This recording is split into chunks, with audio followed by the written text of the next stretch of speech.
Okay, today we're going to take you back out to the DeMetrick Housewrights project, where last time we left off, taking you through the home and showing you the attributes of the healthy home.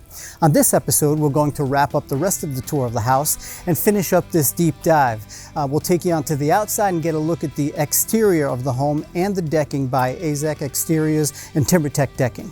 Let's pick up where we left off.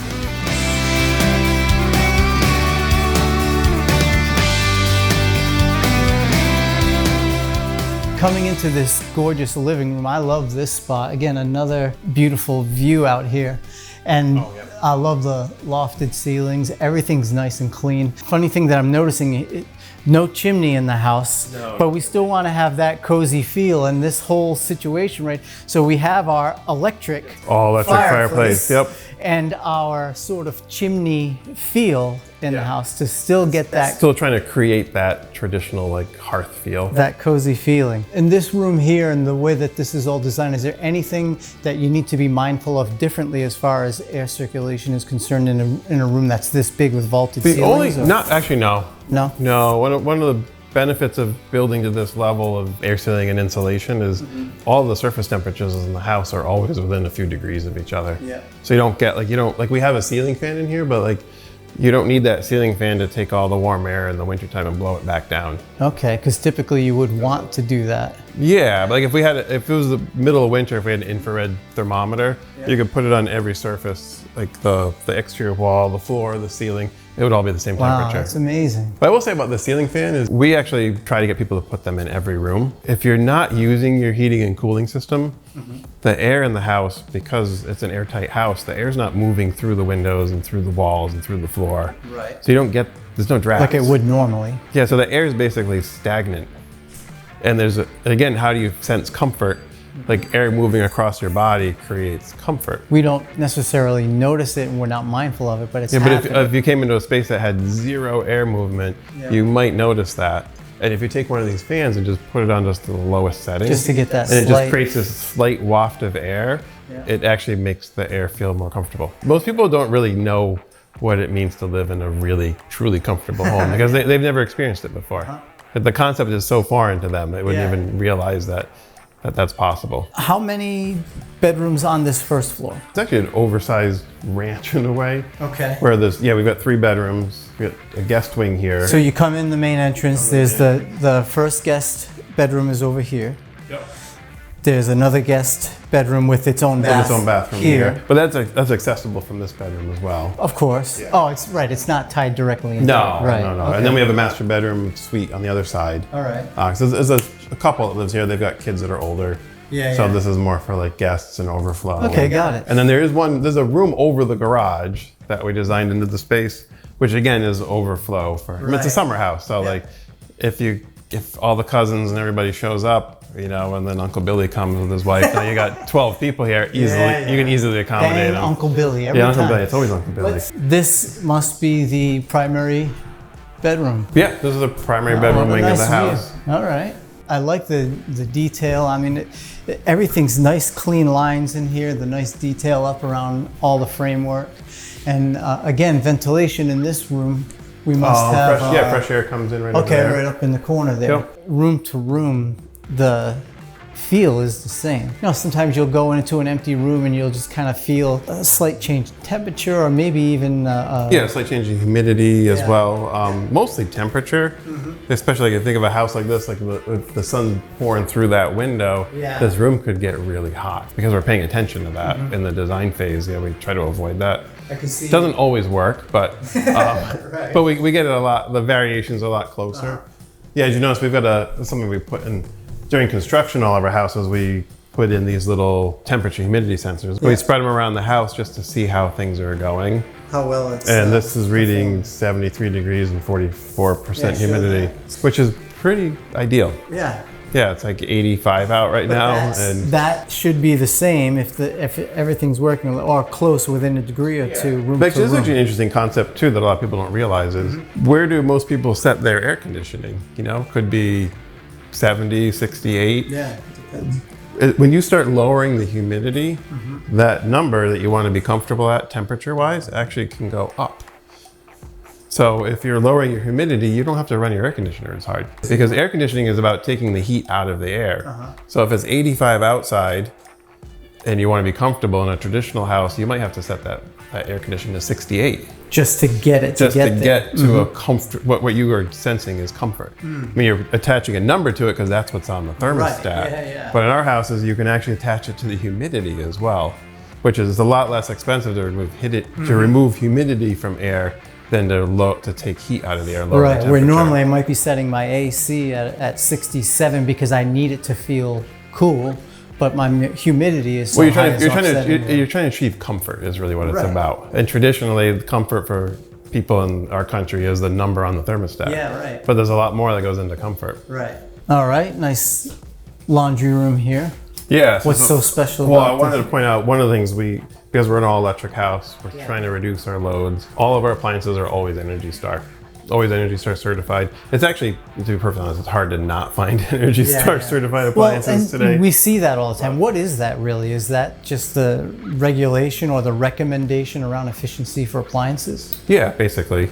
Yeah, the Energy Star program through the Department of Energy, they take every appliance and they actually attach a rating to it. Okay. It's just like you get a car, how many miles per gallon is that car? One thing that is different in our houses is this is not a vented dryer. So this is what's called it's called a heat pump dryer. And the traditional dryer, heating the clothes and it's exhausting all that air. And you have your dryer vent that goes out the cellar. Yeah, just like we talked about with the range hood, if the house is really airtight, whatever you're trying to blow out of the house, you need makeup air. And the dryer's not going to be able to exhaust 300 CFM because you can't get 300 CFM back into the house to make that up. So what does this do? So a heat pump dryer is basically using that same heat pump technology that's in our air handler, that's also in our water heater, and also in our refrigerators. Yeah.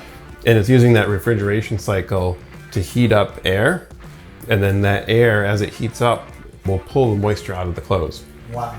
And then it puts it through that cycle, just like the hot water heater, that air, as it gets heated up, it's pulling the moisture out. And then through that cycle, it actually will then release the water into a part in the dryer, and then it pumps it out into the same drain as the washing machine. Instead of just heating it up until the moisture all evaporates out, with a system that's exhausting out of here, it's all internal and then it's just moving the moisture out. Yeah, and it's just pumping it right out into the drain. They work really, really well. They're very energy efficient. Estimated yearly energy cost for that dryer is $11. Wow. That's fantastic. Yeah. Man, everything is being paid attention to. Wow, that's great. Well, again, another nice touch on making sure we keep this house as efficient as possible.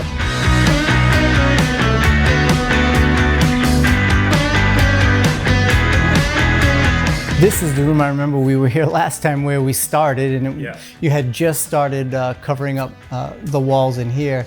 Another great space, wide open space. I can see now where our ventilation is. But that's fresh air coming in. Since it'll be a living space.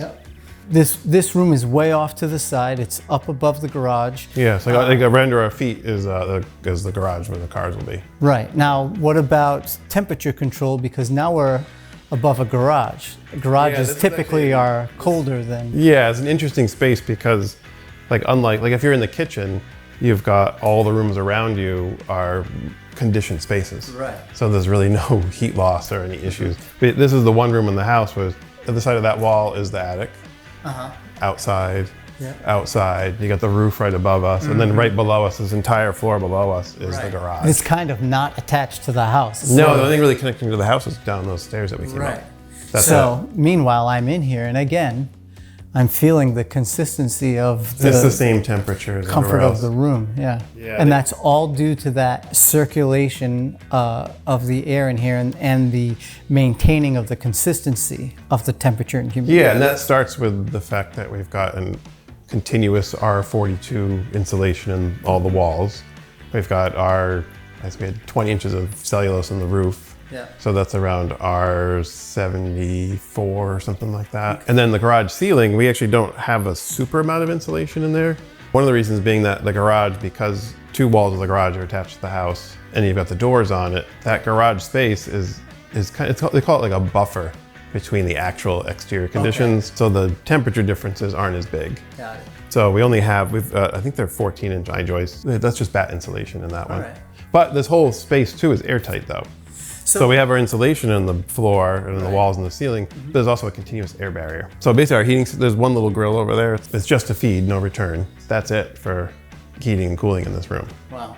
That's it. And this room's probably what, 600 square feet. It's huge. Big room, nice, nice and big space. we've got 24 CFM of ventilation coming in and fresh air. But then the return for that's just the return down in the hallway. It's so interesting how smart this house is to be able to, That's pretty cool. to keep everything and simple. That's one of the benefits of building in this, or this approach to construction, is it gives you this level of resiliency. Yeah. And it also reduces the stress that people have. Sure. Like just think of sitting there on a Monday night watching the news going, oh no, the next 2 weeks are gonna be 115 degrees. And I haven't checked to see if the air conditioning is working yet. Yeah. You don't have to worry about that No, in you this don't house. care. Yeah. But everyone else that's in a regular houses, they're gonna have another layer of worry in their life that we really need more of those. Yeah, no kidding. No. Getting rid of stress is another health benefit of this house. Exactly. Well done. Why don't we take a quick lap around outside, Sure. see how things are wrapping up out there, and we'll get out of your way.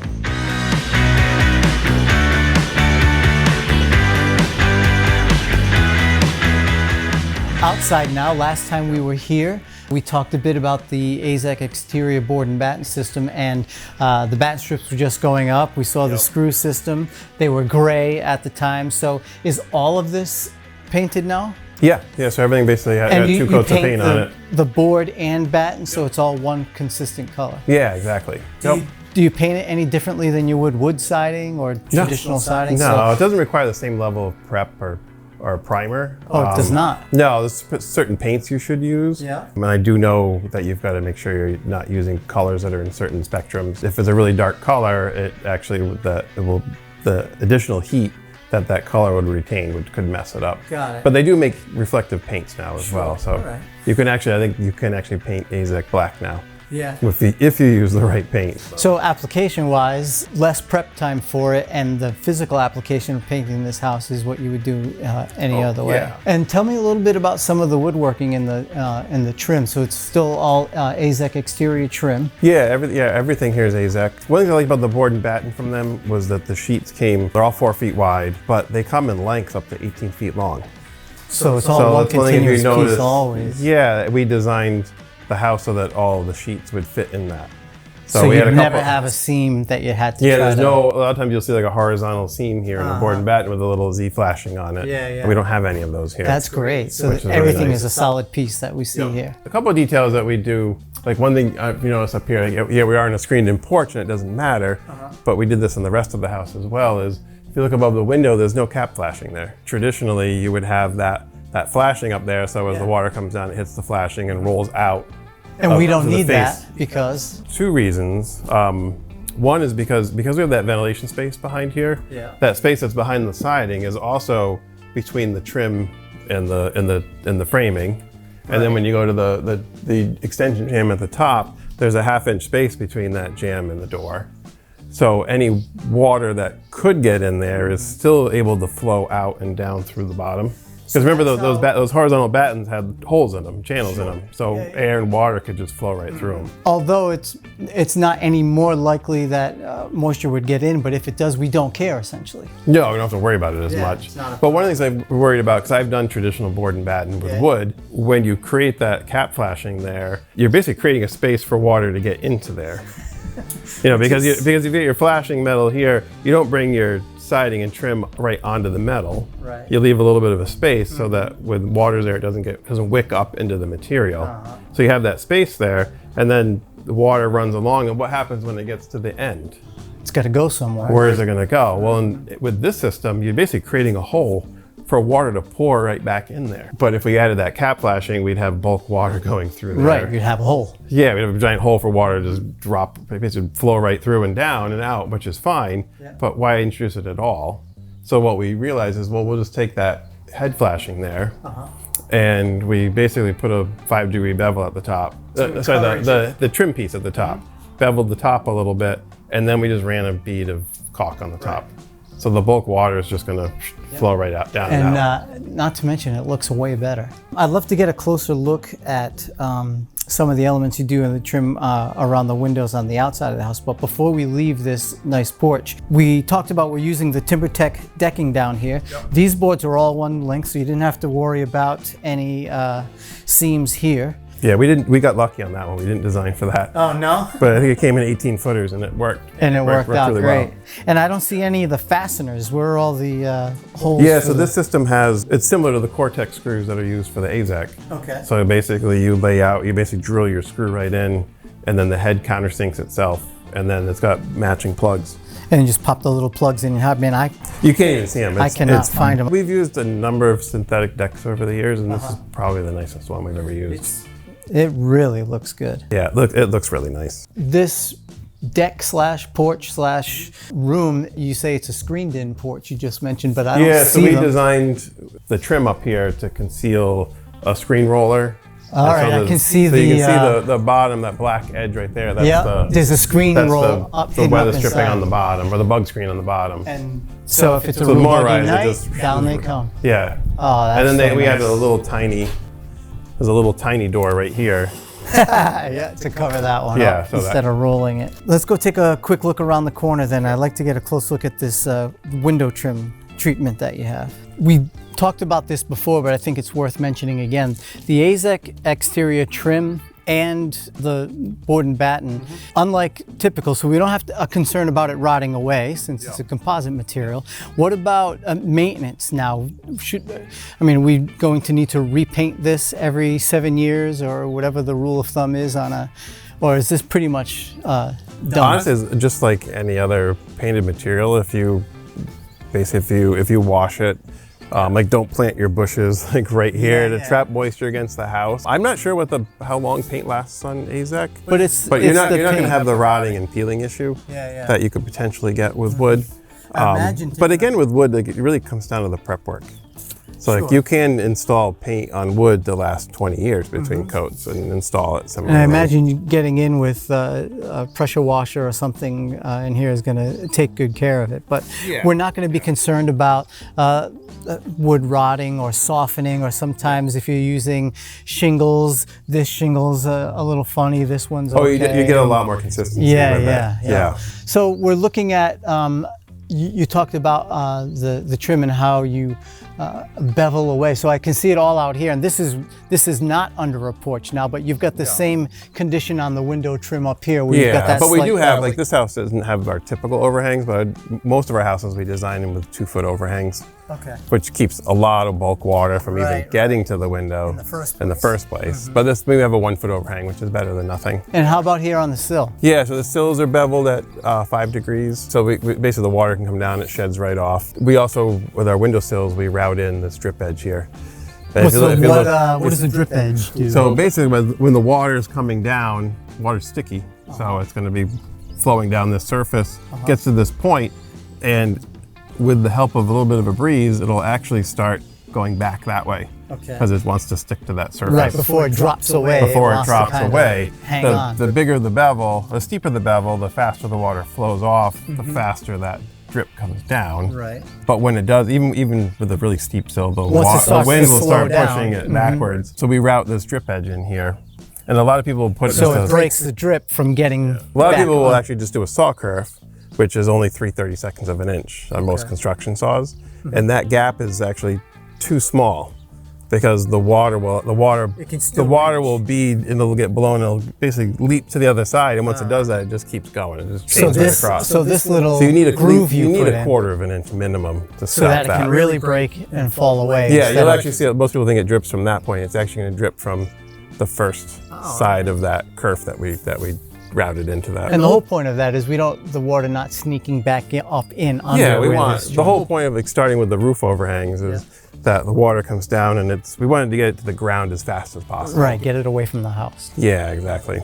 Well, it looks beautiful. The house is amazing. We really appreciate you taking so much time with us to show us around and talk us through, and hopefully we can catch up with you on another job in the future. Oh, we got a lot more coming. So, Steve, thanks a bunch. Yeah, very welcome. All right.